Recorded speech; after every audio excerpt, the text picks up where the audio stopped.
Christmas period is over, 2017 well underway, only 17 Premier League games left, so it's the perfect time to get Paul Mariner's predictions for his top four. We would have done top six, but the TV screen isn't big enough, so send us your suggestions. Paul, let's start the countdown, shall we, with your fourth place pick come the end of the season in the Premier League. Well, I'm going off present form, and I'm trying to look ahead a little bit to the Champions League against Bayern Munich.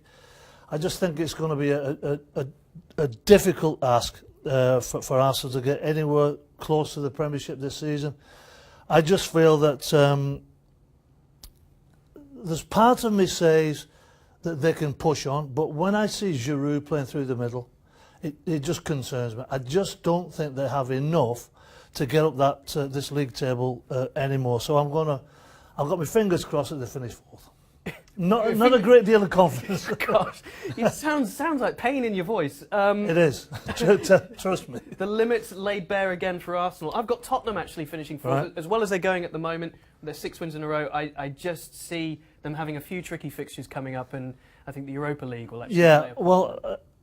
In third place, I have Tottenham. I think, look, there's no doubt in my mind that they're playing absolutely fantastic at the moment.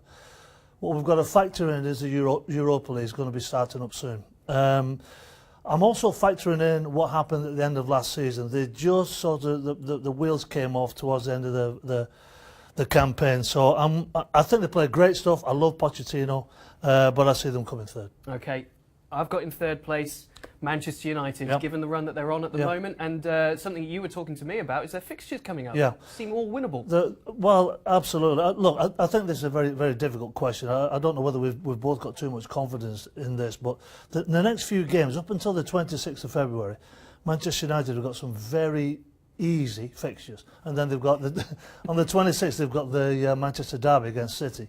So up until then, they've got a great chance, and they're playing well. Okay, so it's time for the top two.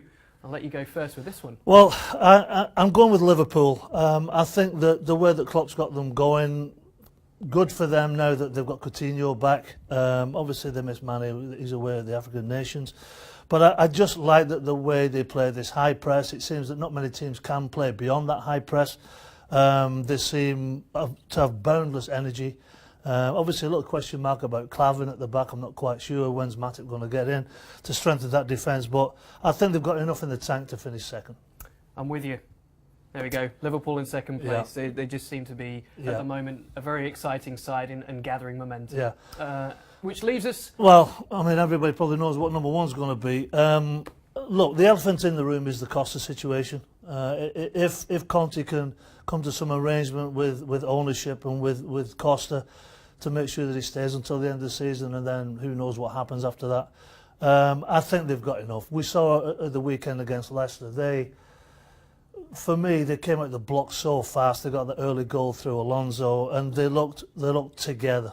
You know, they reminded me a little bit actually of Leicester last season, where, you know, when the ball went to the back of the net, they were all hugging each other. So that's key. And when you've got a dressing room so locked together, that's massive for a coach. And Conte, I've always said it all season, he's the 12th man in this team. He's a phenomenal coach on the sidelines. So no Manchester side in your top four. You see them both missing out. At the start of the season, I thought that Manchester City would win the league. I was very, very confident. Look, to some degree, I agree with you. I think that Manchester United have got, as we just said, they've got some good fixtures coming up.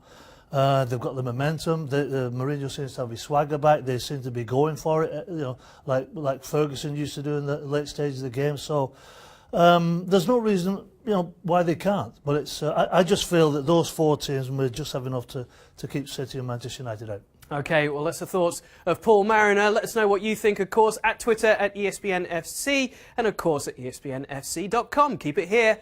Many more twists to come.